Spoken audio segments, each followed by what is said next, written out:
Hey, what's going on, everybody? Today is October 10th, 2024. You're listening to the Daily AI Show. And today, what's coming up is we're going to be talking about whether Perplexity is possibly the next ChatGPT custom GPT killer. What do we mean by that? We're going to dive into all of it. I've got Jumi and Andy with me today. I'm Brian. We also have Beth, but she's just sort of rebooting and coming back in. So I think we'll have Beth here in a second as well. And we'll see who else comes in the door. So, like I said at the top, what we want to talk about today is what are the current capabilities of Perplexity's API? How does that factor in when you're trying to build automation solutions like you can do in a custom GPT? And we're going to break all this down. And can you now effectively replace the best parts of a custom GPT with using Perplexity in an automation system like Make or Zapier, or honestly, pick your tool. There's many you could do, Respell and so many others that can basically tag into that API for Perplexity. So let's just sort of start real quick here by backing up, I think, and just talking about what I feel like, and I'd love to hear your guys' thoughts on this too. What are the real benefits of a custom GPT? So in case you're not doing this stuff all the time. By the way, we have Carl here. He just joined us as well. Welcome, Carl. If you haven't really messed around with custom GPTs, they've been around for now over a year. So I don't want to just assume everybody has. More than likely, if you have a paid account with ChatGPT, you've probably either used one or built one. I will give props to OpenAI. They made it very easy to stand up a custom GPT. And so examples of that is on this show. During live shows, and even when we're off shows talking about the production of the show, I've been able to quickly stand up a custom GPT to solve a problem in real time while we're talking about a problem. And that's not because I'm a whiz. That's because they're just dead simple to really get going. They're like a really simple RAG system. Now, if we rewind months and months ago, over a year ago, a lot of us were playing and excited about Respell. And by the way, I have nothing bad to say about Respell, but we were in that tool. And it had like a search functionality. I don't know how that's been updated over the months because I really haven't been in that tool. But it was sort of slow and it was lethargic. And then boom, here come these custom GPTs. And I personally realized that you could start solving quick solutions with custom GPTs. But where they really shined, and the point of today's show today, was live search. OpenAI, and since then they've even gotten better at it. OpenAI has done a very good job of being able to get that live search results sort of seamlessly with the automation that you're essentially creating. So for example, I work in sales. So let's just take something easy like prospecting, because that and prepping for a discovery call are the two top consistent custom GPTs that I've built. I've built many. Help me book a meeting with, help me find a lookalike lead, help me prep for this upcoming discovery call. Those three are always at the top. So let's just use one of those as an example. For for prospecting, you need more than just probably whatever was built into the language model. It's probably okay. Sure. If I want to look at Nike, there's probably plenty in there. But as we know, with SaaS companies, they're coming and they're going and they're changing and they're moving. Make used to be called Integromat, right? These things matter. People are coming in and out of the businesses. Leadership is changing. What's going on in their industry and sub-industry is possibly changing in the last couple of months, especially with AI. So you need live information. It doesn't have to be to the second. It's not like a sports score. Like I don't need to know who won the game last night per se, but I do need fairly live information. And custom GPTs have made it very easy for months now to grab that live information while also pulling from basically their RAG system. So basically their documents that you can upload. And the third part of that three-legged stool is whatever was built into the language model. So language models we know are great at writing communications, writing emails and all that. So if I want to get recent information along with my company's writing style and put out a good email, and I need all of those three things to work really well together, in my experience, a custom GPT has been the easiest. That's not to say there's no issues, but it has been the easiest way to accomplish that. And it's the reason why we sort of put our eggs in that basket initially at Scaled, because we were able to provide solutions to our clients. And then what we'll do is we'll go ahead and we'll highly customize that to the client to make them even more powerful. Okay, so let me pause there. What has your guys been experienced before we get into Perplexity's API and where it's starting to maybe take some of the power away? what has your guys' experience been with custom GPTs, whether using some of the really powerful ones like Grimoire or building them yourself? For me, it's been mostly building them for myself. And I don't know if that's what everyone's experience is, but because they're so easy, like you said, Brian, because they're Yeah. so easy, if I have an idea or I need some sort of task accomplished, and especially if I know I'm going to have to do it multiple times, um, a custom GPT is just the easiest way to dip your toe in there. It's like, hey, Mhm. I need these sources, and I need you to do this specific thing, and I don't need what I don't need is to re-educate or retrain you in the normal chat to do this thing, this one thing over and over again. So I think that's where the biggest benefit for me has been is like, for example, when you came up with the summary tool, right? Mhm. I deal with a transcript every day. I need to process that every day. I need to get a summary out of it. I need to get those hashtags out of it, all those kinds of things. And so I'll use the GPT to do that task because I'm doing it at least 5 days a week. So Mhm. that's kind of where my touch point is and what the greatest benefit is. Now, there has been some great GPTs out there publicly, and Grimoire is a great example of that. It's very powerful. I've used a couple of others, one in development. So GPTs are usually created and released out into the wild for um, for a niche use case, right? Mhm. So Andy and I are working on this one project, and we initially looked at and he found for me a GPT that worked with the particular combination of tech stack we were doing some development in, and that was a great resource to uh, get your first step in. Let's try to develop, but with that focus of that tech stack. So it was able to get us deeper into solving our particular use case than just starting from scratch with a regular chat window. So Yeah, that's exactly. kind of where I see the power of it. And again, you're right. It's not perfect, No, but we'll talk it about that. Yeah. right, Yeah. exactly. Yeah. But yeah, it's a great first step.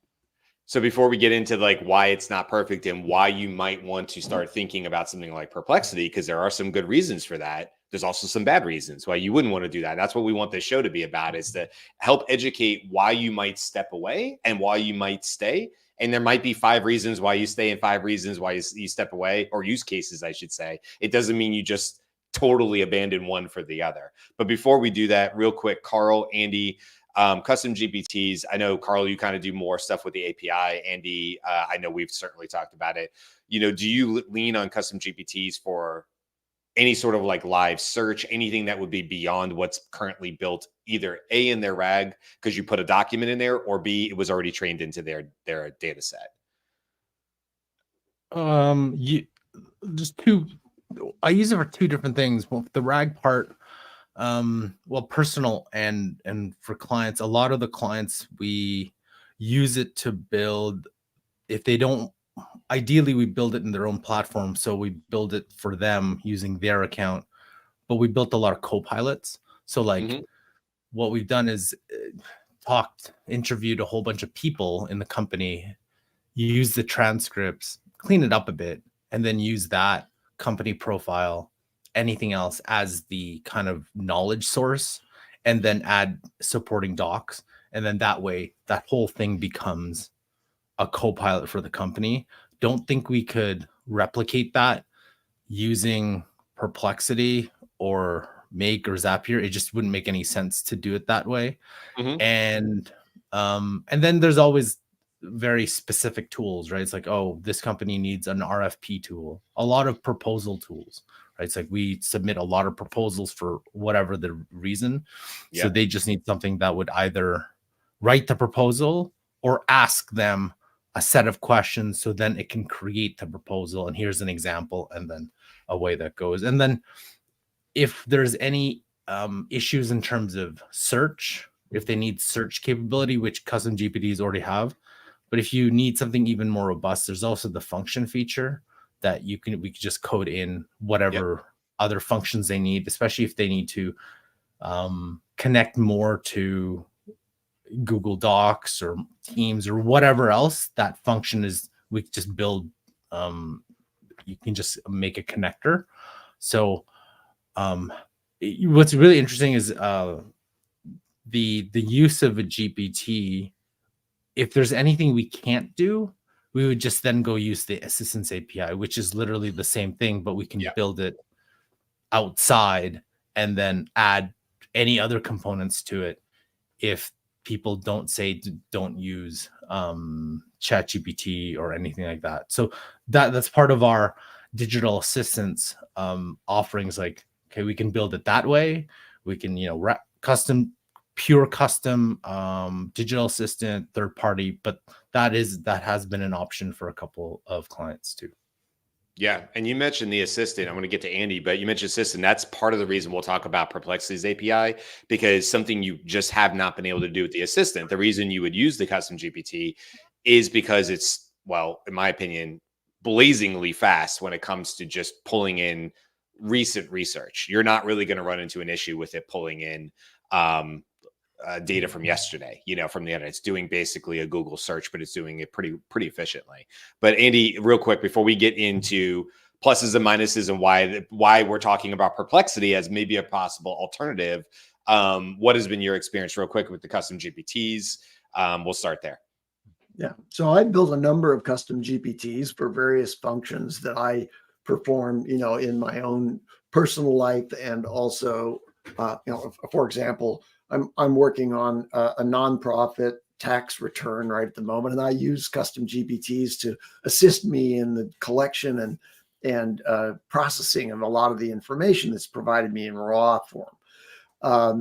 That's a labor of love, nonprofit contribution to the world, and I've also, I would say, in general, I use custom GPTs that are pre-built by other people. Mm-hmm. I'll often go and search across the Explore, custom GPTs space, and they've organized that very nicely. OpenAI has, and as Junmi said, we used one that kind of matched a very peculiar combination of tools that we want, but somebody had built that out there, and it was really well done and worked very well. One of the things that makes custom GPTs really fun and easy is the usability that OpenAI achieved in there, including the ability to build a custom GPT just conversationally with the builder agent in that process. And you can also customize it yourself using the other panel, and I've done it both ways. So ease of use and the inclusion of these various functions make custom GPTs probably the fastest way to get to functionality that you want, that's repeatable and shareable. And the only problem is that you really can't build that into your own application. Right. So having a web search API built in alongside an LLM, as is the case with Perplexity, which they've now released an API that kind of combines with its own multiple access to various models that you want, and you can build something that way and accomplish the automations with an external automation agent, I'll call it, like Zapier or Make. But I want to point out that you could always do that if you were smart enough. You could use Zapier and Make and call on the Bing web search API, and you could have built these applications that way, but nobody's ever promoted that particular combination. And by Perplexity packaging them together in one space and one API, that makes it easier to use. And usability is really a key to adopting these things. 100%, because you have to, if you're going to, let's say, look for an alternative option and you've been doing custom GPTs, I'll put myself in that category. There's a lot of check boxes it has to hit, right? Check boxes hit because it is so easy. So I'll just give you, I don't know if it's my top 5, but I'll give you my reasons why custom GPTs are are great, right? We've already talked about some of these. They're blazing fast to set up. We could literally be talking about a use case right now and go, because we have an AI first mentality, which we always preach to people, always think, could I solve that with AI? Is there a solution? Oftentimes you might find that a custom GPT is going to be the fastest. Is it perfect? No, but for speed and getting really, really close, it's hard to beat. Cost. Oh, so that's speed, right? But also speed of results. You're not going, your latency for getting an answer is very, very low these days. In fact, the search has gotten better as well. So low latency, speed on both ends of it. Cost. You can build 100, 1 or 1,000 custom GPTs and use them as much as you like within reason. You're going to hit some data caps within your $20 to $25 price point for a pro plan or the paid plan of it. That alone, if you're heavy into that and you've got people in your company, let's say you've built 10 of them internally for your company and everybody's using them for that company, if they're footing that $20 a month bill, $25 a month bill per employee, it's like the cheapest efficiency tool I could possibly think of if people are using it. You got 10 or 15 of them that are now picking up the slack or doing things faster, repetitive tasks faster for a company. Holy moly, you could easily get efficiency gains for a very, very, very low cost if you're a company. And of course, people pay for these independently as well. Those are big ones to me. Obviously, like I said, the ease of which you can combine 3 things at once. What the language model is built on, the trillions of parameters, a RAG system, and a pretty good one at that, actually. It does pretty good at recalling from documents. And also beginning that live search, but getting them to play so that as the end user, because I build for the end user, so that end user experience is very, very important to me. This is a plus and a minus, but the plus side of it is from their perspective, they don't really see them happening independently. They just see the meshed answer. To the end user, it just simply works. Now, asterisks on that. It doesn't always work. So that's my pivot towards talking about Perplexity, or like you were saying, Andy, there's other solutions here, but since we're talking about Perplexity, one of the biggest issues going outside to an API, creating a make or Zapier, or as Carl does, more customized, or using the agent or the assistant, or going into Respell, and we can name 17 other tools. Calling APIs has been that it is, as Andy pointed out, not been super easy to get a quality is key here, search results. Now, we have watched Perplexity build. We have watched Perplexity get better at their craft. They are not trying to be necessarily a Google killer. They're coming at it from a slightly different perspective. And the quality of their results are actually pretty good. So now you have to start thinking, okay, well, why would I? If everybody just say custom GPTs are so awesome. They are, but here's where they sort of fall down. When they start getting complex, and I have built some very complex ones, not as complex as Grimoire and calling in agents and stuff, but I've certainly built some complex prompting, big prompting with chain of thought and many things going on. What you don't have is infinite control over how the custom GPT reacts, because at the end of the day, it's ChatGPT with a wrapper around it. And ChatGPT wants to give you the right answer. As Beth is always saying, it's a predictive engine.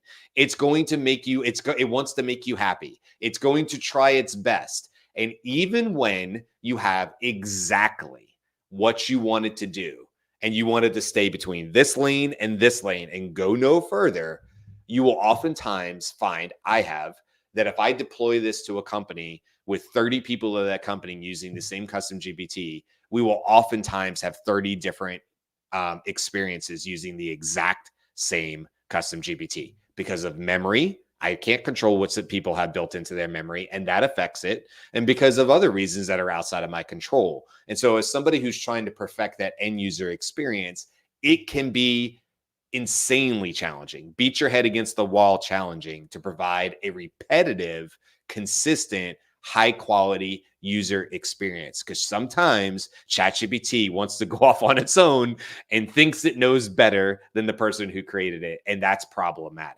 You cannot adjust temperature. Temperature, by the way, is creativity. So that's already preset. And so if I can't affect temperature or creativity, I can't say, hey, at this part of this this prompt for the user, I want you to be 0% creative because the answer is in your RAG database. Go get the answer and retrieve it. Exactly.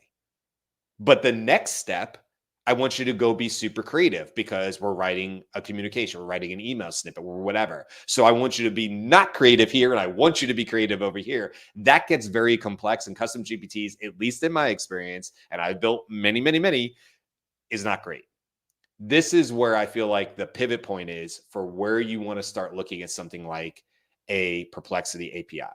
And I don't have as much experience as Andy or Jimmy or Carl really in the API space. So you guys are more the experts here. But what I will say is it actually is easier to prompt when you're able to break something out. I'll show you just a really quick example of what that would look like for anybody who's like, well, what do you mean break that out? I am no make expert, but I will just show you very quickly, not a slide. I'll show you very quickly what that could look like in a very simple way. Okay, very simple. I'm taking an input from a Google Sheet on the left. I'm going to do some research on it in Perplexity. You can see that it's step 2 here. Step 3 is, hey, this Google Doc has information about my company. It's the way we like to do things. It's the RAG, right? And this could be several documents. It could split off 16 different ways and come back together.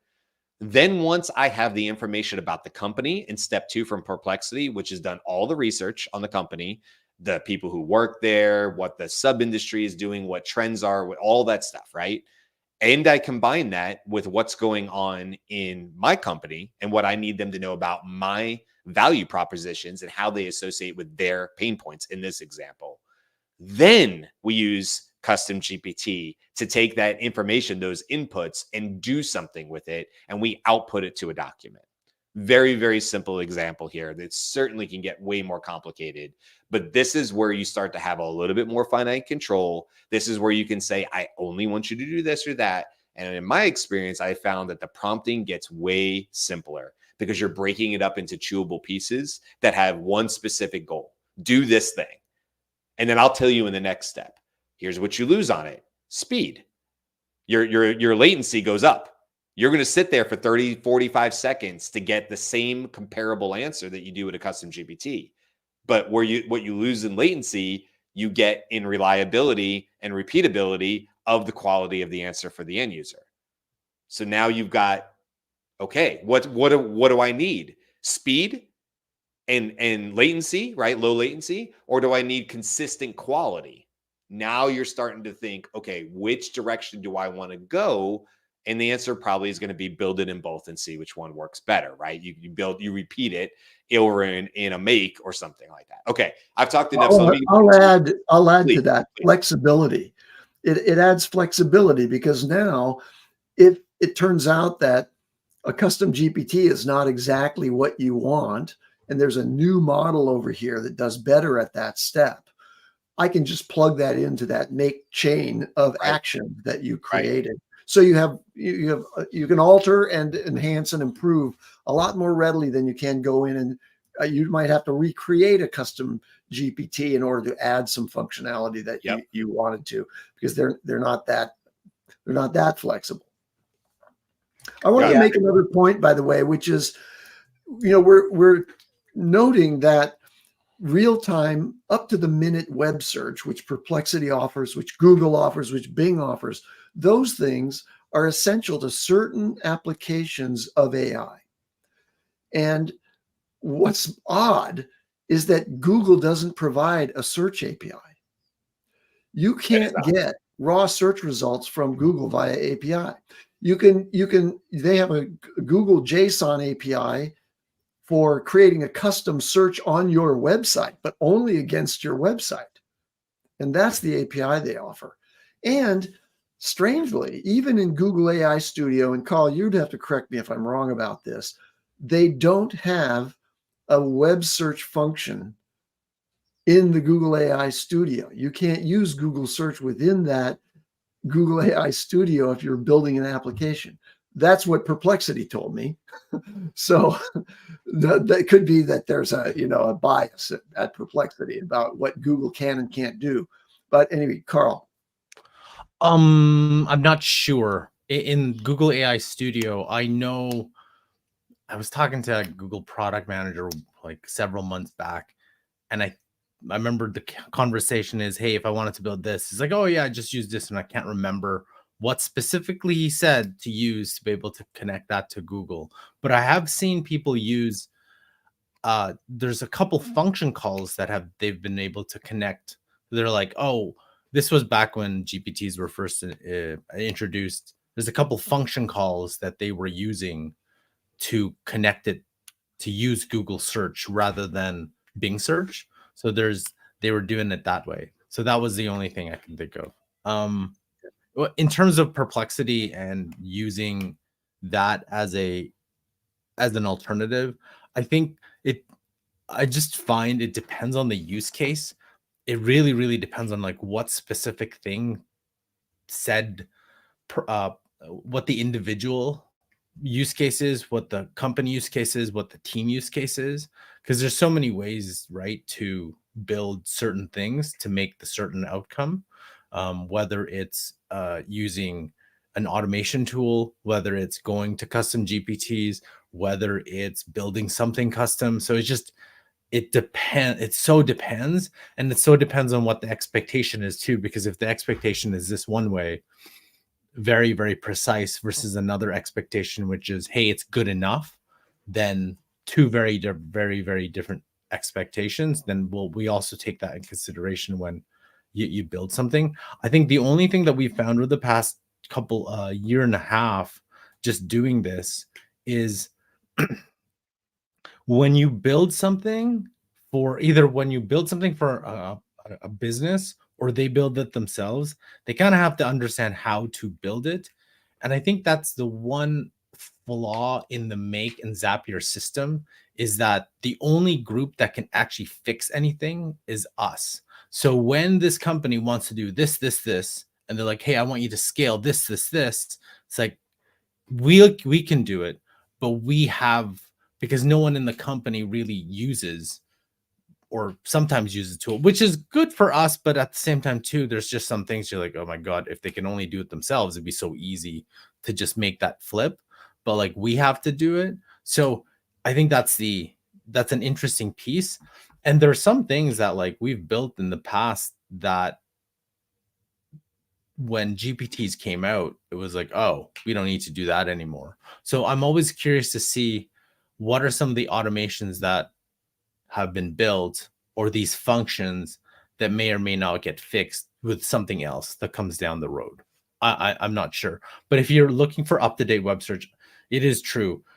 Yes, you can use the Perplexity API, but man, it is slow. And at some points, I think we tried it with a connected respell to the Perplexity API. We just found their research agents way faster than running. It was more of a quick test to see what the accuracy of the results are. But it was, yeah, it was like, even if the answer was accurate, it just took too long, and it would just throw off the client because they're like, that takes too long for whatever reason. So, but I think this goes to my point where the use is so personal, right? Like, so Brian, like the things that you're building, very, very focused on like, hey, this is how I want it. This is what it needs to do. And if it doesn't do this, I get frustrated, but I want it to do this. So I'm looking at this. I've heard that from so many people, but it's so focused onto what their needs are. So it's an interesting thing where I think it goes back to just organizational and enterprise use, where the adoption is there individual, because AI itself, I feel the more and more I see companies do it, it's very individualized. So you can't just drop some sort of, hey, here's a automation we used in one company, use that. And it would just be, there's like little differences that make all the difference in the world for that company. And I think this is an example of that. It's like a custom GPT could work for one, because that expectation and what they need it for, and it could be the exact same use case. This is the exact same output we want, while a more of an AI automation would work better because of just the outlook and how they think through things. It's very, very fascinating what this industry is versus any other And like our SaaS tool. we've talked about this too, like where setting, Beth and I have definitely talked about this, setting expectations, whether you're us and you're building it for somebody else in a consultative way, right? A consultative way. Whether you are the designated AI person at your company because you're the only one that talks about it, and you've been, blessed as the AI person, whether you wanted to be that person or not. And they're like, "Hey, we saw that one custom GPT build. Can you build 5 more for us?" That happens, right? We talk to people all the time. They're like, "I mean, I'm kind of the AI guy or AI girl, but I didn't ask for it. I just sort of like, I guess I like it a little bit more than everybody else, and now they ask me questions about it." Right? So there's all sorts of different ways you might fall into this.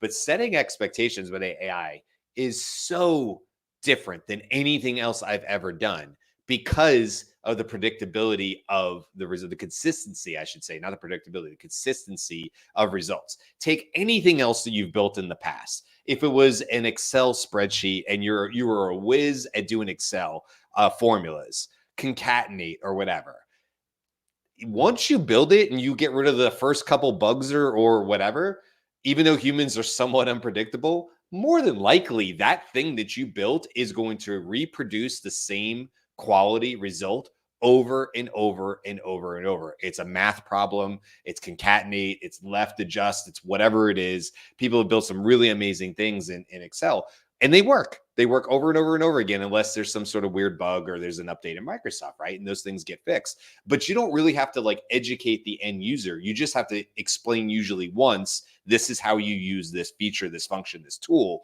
and then it produces quality for you. With AI, when I build custom GPTs, Carl, I know you've talked about this too. Sometimes it requires sitting down and going, "Hey, I can show you my screen. I can show you the results. I can do it 5 times. I can show you exactly the type of quality that you're going to get. We can all throw a parade and throw confetti in the air and go, this is amazing." And the reality is one of you might use this tomorrow and it may just fail. It might on your computer, and you're going to send me a screenshot and say, "Brian, why does this do this?" And I'm going to say, "I've never seen it do that ever before, ever. And worse, I can't reproduce it on my side." Is it a prompting error? Maybe. There's always ways to make a prompt better, more efficient, lighter, faster. I mean, look, prompt engineering is a thing for a reason. Or is it because of who knows what? Because of whatever you're using ChatGPT on your side of it. And I've seen both. Sometimes we can fix it through prompting and better iterations and simpler ways, breaking things down into smaller bite-sized pieces. That usually works. Chain of thought thinking. There's a lot of tricks. But the reality is sometimes you have to say to the end user, "I can only take you so far."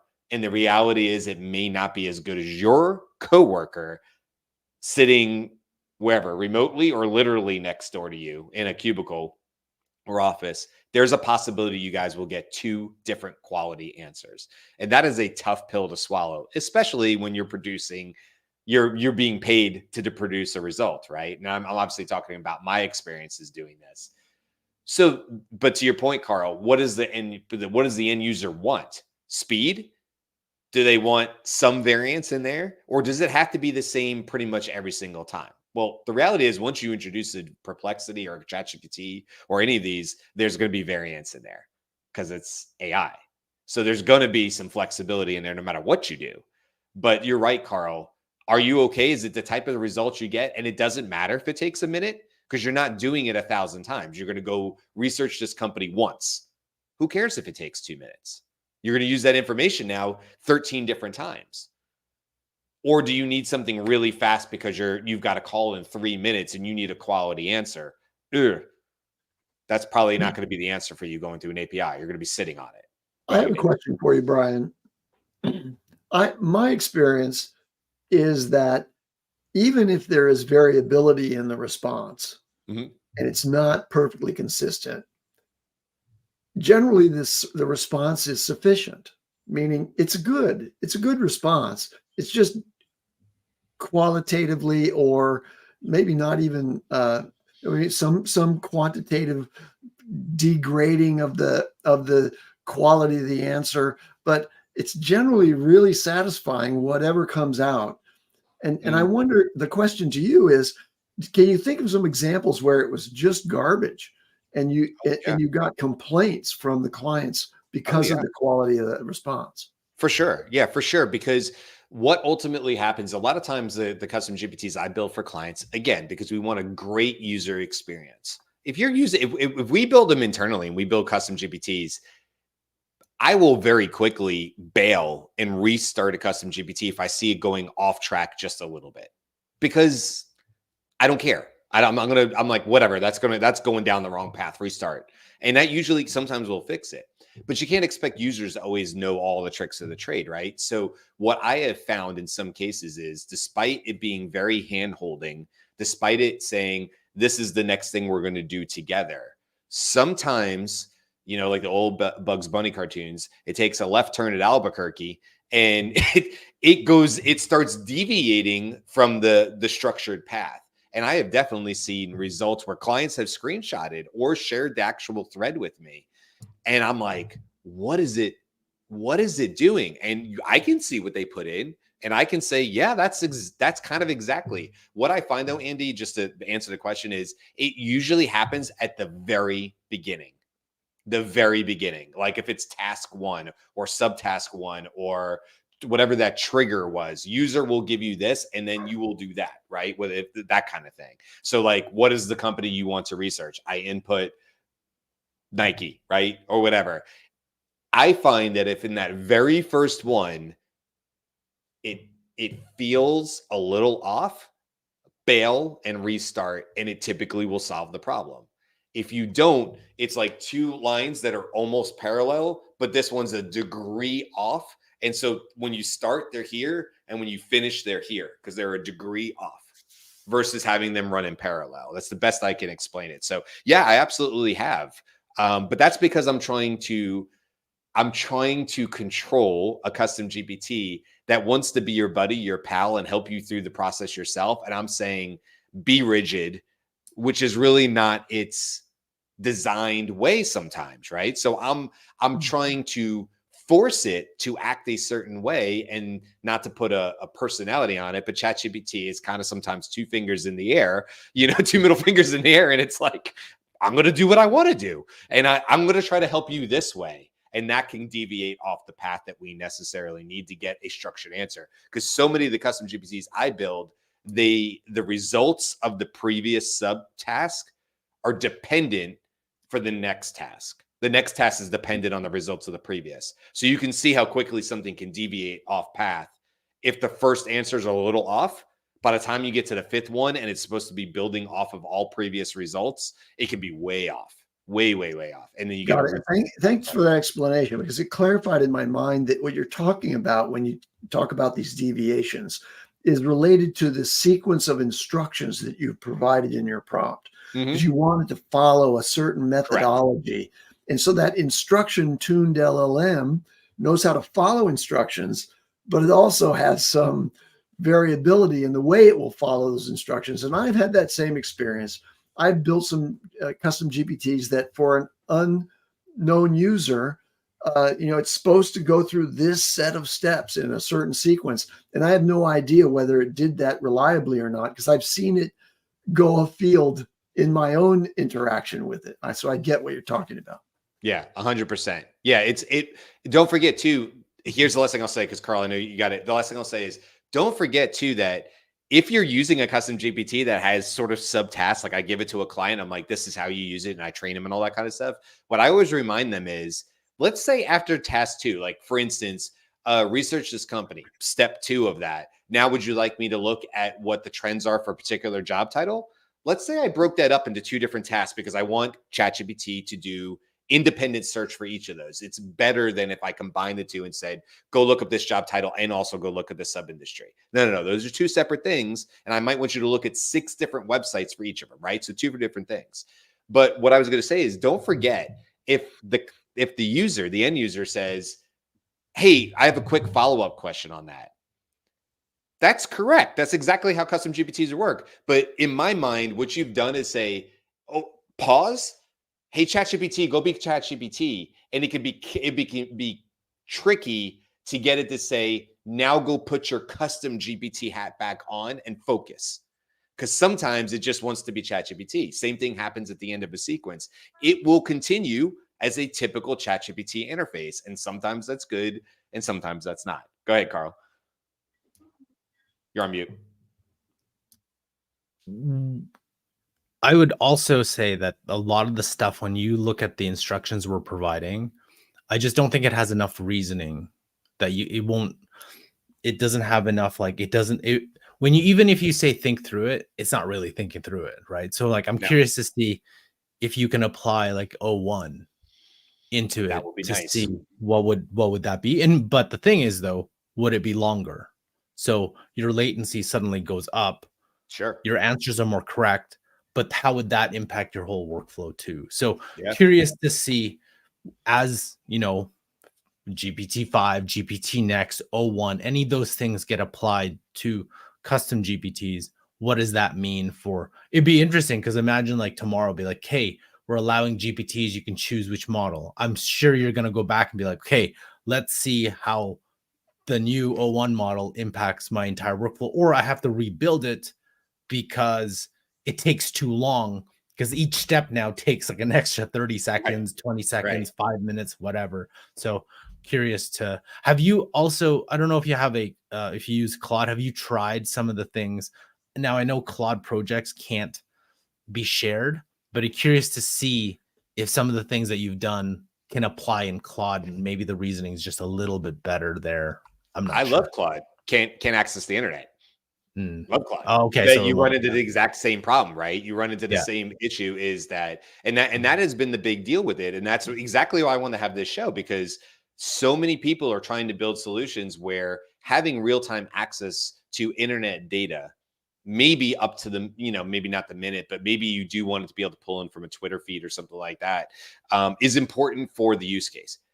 Also, though, very important to remember, sometimes like you're trying to build towards that because you think it'd be cool, but your actual use case doesn't matter whether there's real data from 6 months ago, in which case, hey, you don't need that. Don't build for that and get frustrated by what it's going to do to you. Go build it in Claude. You may find out that Claude is a much better solution for that. And this is where you get into using multi-tools and solutions. As your AI sort of portfolio grows, you don't have to just play in one sandbox anymore. But it's really important to understand, well, but when do I leave my sandbox and go play in another one? When do I do that? And so, just getting back to like our show topic here with Perplexity API, it's not perfect. I will tell you right now, not only has Carl pointed out the speed problem of it, which is there's high latency. You will not find the same quality Perplexity search result, as if you were using Perplexity at the website. You just won't.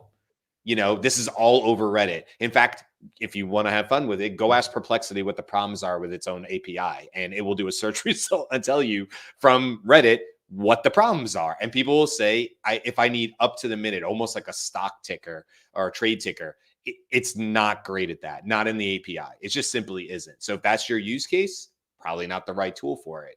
However, where you can see advantages are, number one, if you don't mind if it takes a little bit longer to run, if you want to break down each piece independently and have more control over things like like creativity, your temperature. But what you're going to lose is that automation, unless you put stops in it, is going to run through.